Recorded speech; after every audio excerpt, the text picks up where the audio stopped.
Florida leaders are currently looking to create a statewide standard when it comes to electric vehicle charging infrastructure. The state's Consumer Services Director has been going around the state, meeting with entities and municipalities on what the rules should look like. Spectrum News 13's Asher Wildman is live for us in Altamont Springs here tonight.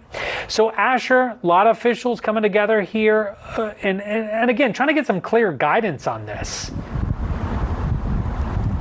Greg, who knew where and how you charge your electric vehicle had so many questions? For instance, if you're at home wondering where's the nearest station, do you ever consider what kind of car can fit in the spot? Or how about, is there a time limit for how long you can be at the charger? Or how about this? The beautification around the charger. These are the questions that many people have in place when they want to put chargers in place. And the state now is trying to simplify it. EV cars continue to grow in popularity. Rick Kimsey, the Consumer Services Director for the state, says the state is trying to plan accordingly.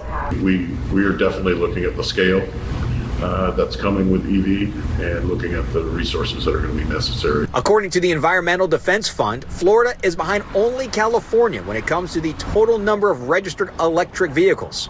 So you hold it up, unlocks. Benjamin Pauluhn is the president of Optimus Energy Solutions.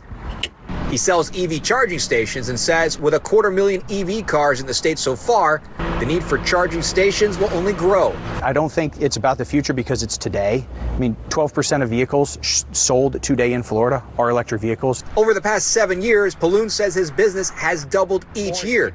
The problem, he says, he faces daily is the different rules in place all across the state just to put in a charging station. Local jurisdictional based, such as site requirement overreach, aesthetic opinions from people that aren't in touch with what a consumer wants. It's just an arm's length person giving an opinion on what should or shouldn't be the case.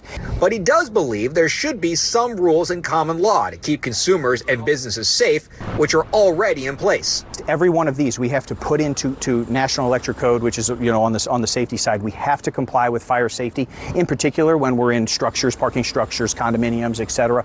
All of those codes already exist, no different than many of the other, 240 volt things that we're putting in structures today. Following the rule workshop discussion led by the state, Kimsey did say he hopes to have the writing of the rules in place before the end of the year.